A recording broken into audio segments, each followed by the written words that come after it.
welcome to Inner Fire Play. My name is Jen. Whether you're here and you found this reading through curiosity and synchronicity, I'm so grateful that you're here. Today's reading is an invitation for us to pause, to listen, and reflect together. And please take what resonates, leave what doesn't, and trust your own intuition above all else. I thank you for being here. For today, I'm really feeling the energy of relationships come through in my own private work with clients and community. I'm seeing this emerging pattern come through in all of our lives. And after all, relationships are important and weave into our identity. So before we begin, please take one slow breath and gently notice what first comes to mind. And so there might be something there already woven to be a part of the message. And so let us begin. May the ancestors and guides of the highest of good, those who are well, healthy, and liberated, gather around this space with love and clarity. May this reading offer wisdom that supports our highest good. May each person receive only what is aligned for them. May we have the discernment to honor what resonates and release what does not. We give thanks. All right, looks like Virgo and Venus and the second house. The second house is about our resources, money, values, our self-worth. What sustains me is what's being asked here. What sustains me? And that's going to be really important. Venus, love, the hearth, pleasure, values. This is really going to be maybe central. As I said, I was really feeling relationships here. So we have some money, resources, values, self-worth, and then Venus here around relationships. Again, I think this is affirming to me from my guides that that is something that wants to come through. So this can also be life force and what motivates us, right? That loving, vital life force energy. So we're going to put Venus right here. And Virgo, the priestess, service, healing, refinement. And the shadow of the Virgo is perfection and maybe a lot of self-criticism here. And so maybe there's some tie here with that second house and self-worth. And so let's look at those healing gifts, that sacred devotion through practice. I think this is going to be an important piece. We have to practice what we preach here when it comes to our relationships. And not just relationships with other people, but with ourselves. So let's see what the ancestors have to say. We ask the ancestors and guides of the highest of good to give us some message. And we have two cards here already popping out. We have the 8 of stones and the 6 of stones that came through reversed. And so we're going to read into those in just a minute here. Other cards that want to come through to support us. Oh, yes, the root of thunder. And I just heard thunder just a few minutes ago. A storm passing through and another stone, flower of stones. Beautiful.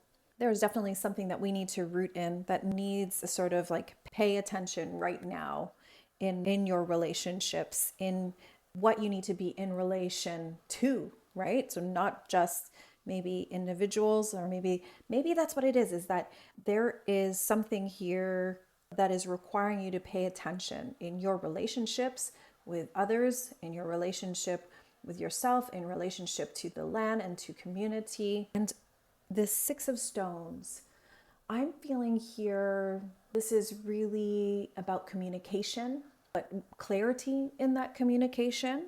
And the 8 of stones is really about building skill, the practice, back to that practice piece with Virgo. Practice piece, asking for help, getting clarity on what to communicate or how to communicate.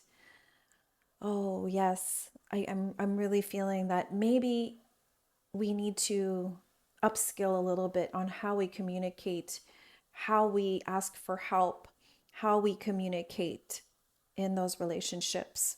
And the flower of stones is really asking us, and we see here this, it looks like a bear floating on a log.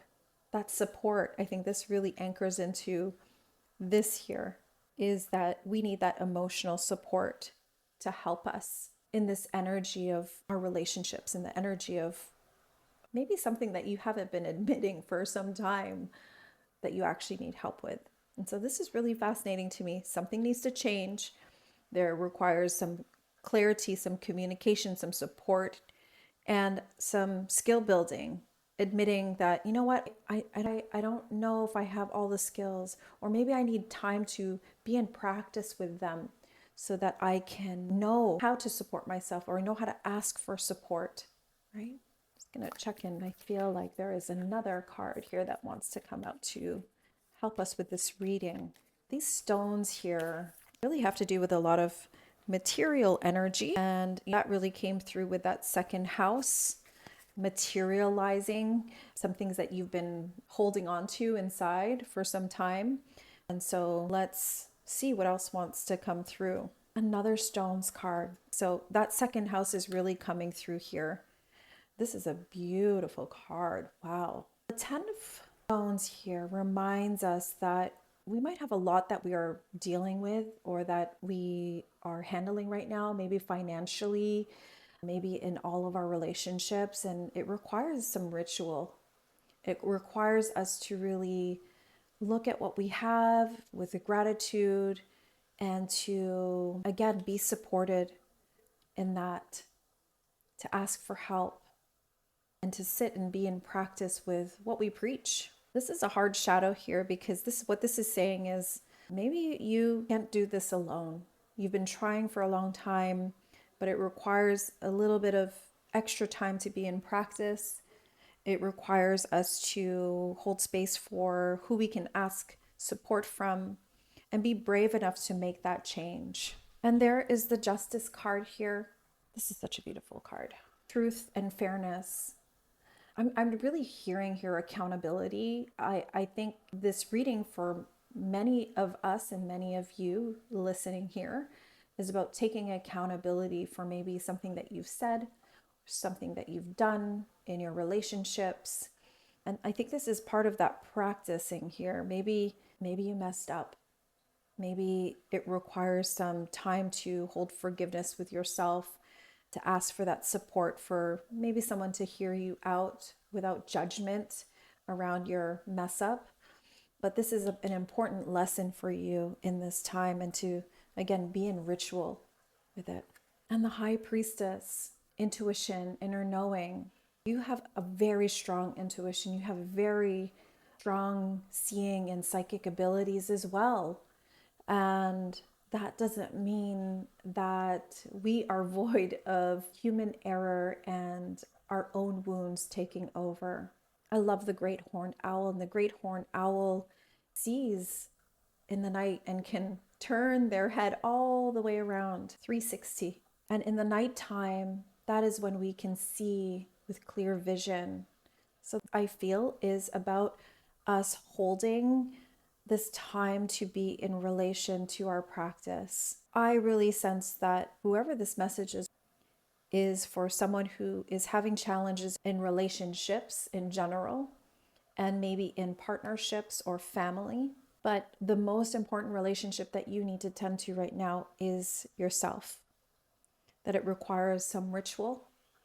It requires a brave space to break through what is difficult, to ask for support, safe support if needed, and to know that there is this accountability we need to honor within ourselves. And maybe this means that you've also been wronged. I'm not saying maybe it's completely your fault, but you have to hold your accountability. And so there's this kind of connection here with some relationships in your life where you need to be in alignment with each other again.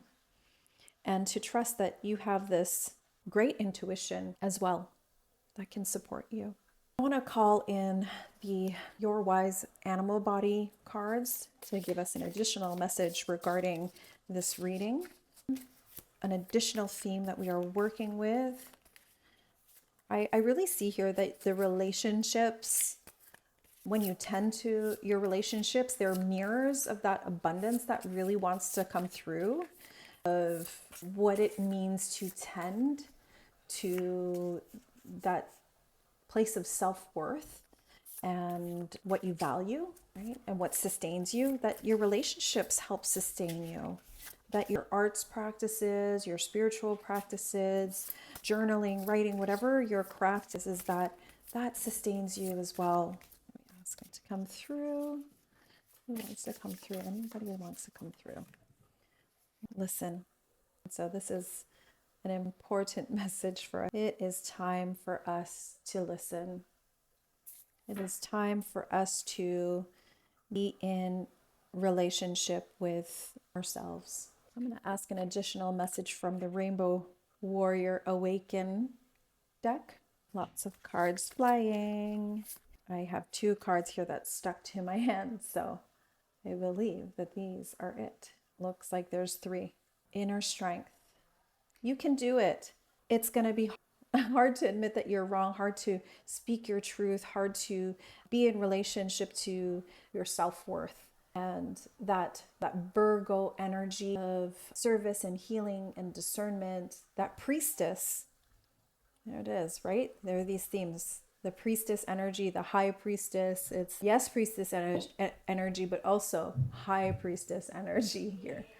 And so releasing perfection here and coming back into your inner strength, which we see that often. I think that this inner strength and this listen here seems very important. Creative belly, right? And we see that also in this card here of practice, that creation energy.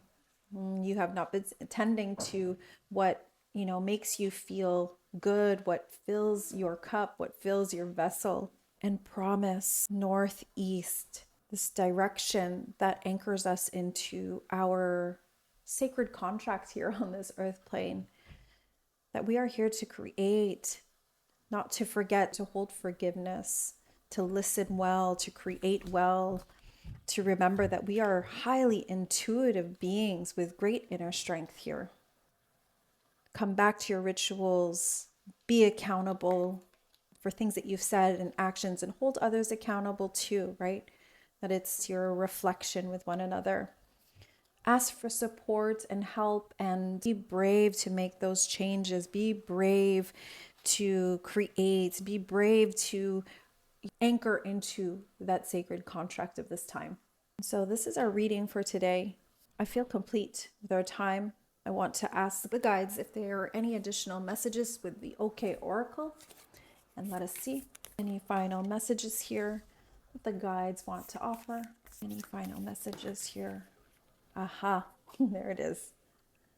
Meet the shadow and repeat, meaning shadow work is not only one time. We have to enter into that shadow space, the sacred darkness, as often as we need.